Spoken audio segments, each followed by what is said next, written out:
जय माता दी। गणेश व्रत कथा बुधवार के दिन इसको सुनिए और देखिए, बड़े ही पूरे फल मिलेंगे।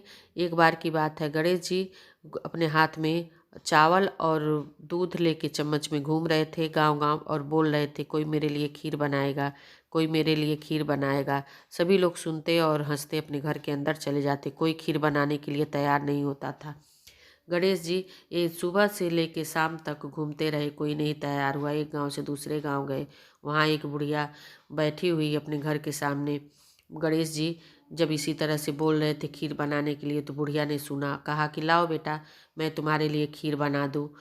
बुढ़िया की बात सुनकर गणेश जी प्रसन्न हुए। उन्होंने कहा, माँ अंदर से जाओ, बर्तन लेके आओ। बुढ़िया एक छोटी सी कटोरी लेके आई और गणेश जी ने जब देखा तो बोले कि जाओ अंदर से कोई बड़ा भगोना जो तुम्हारे घर में सबसे बड़ा हो उसको लेके आओ। बुढ़िया अंदर से गई और सबसे बड़ा पतीला लेके आई। गणेश जी जब चम्मच से दूध डालने लगे तो पतीला दूध से लबालब भर गया। बुढ़िया के घर के जितने भी बर्तन से सब दूध से भरे पड़े थे।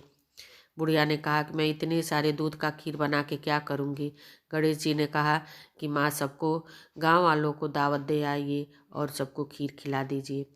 ऐसा कह के गणेश जी बोले, माँ मैं अभी थोड़ी देर में आता हूँ, और वह चले गए। बुढ़िया बड़े चाव से खीर बनाई और उसकी खुशबू चारों तरफ फैल गई। बुढ़िया सबको, गांव वालों को न्योता दे के आई और अपने बेटे बहू को भी बुलाया था। बेटे बहू आए, बहू को लालच आ गया, खीर की खुशबू इतनी अच्छी थी। वह एक कटोरी खीर निकाल के घर के पीछे जाके बैठ के खाने के लिए तैयारी करने लगी। तभी तक उसमें एक चींटा गिर गया और इस तरह गणेश जी के भोग लग गए और गणेश भगवान प्रसन्न हो गए। बुढ़िया सब गांव वालों को दावत कराई।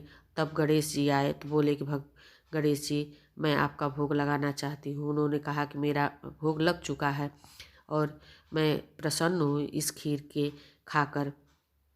तब उसने कहा कि बची हुई खीर का मैं क्या करूं।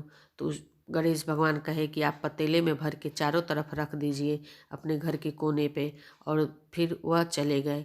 बुढ़िया ने ऐसा ही किया और जब सुबह उठी तो चारों कोने पे हीरे मोती जवाहरात से भरे हुए भगोने मिले, और उसके बाद से वह बुढ़िया की दरिद्रता दूर हो गई और वह प्रसन्न हो गई, और भगवान जी की कृपा से वह हमेशा खुश रहने लगी। और वहाँ सभी लोग गणेश भगवान के दर्शन करने आने लगे और मेला और लगने लगा।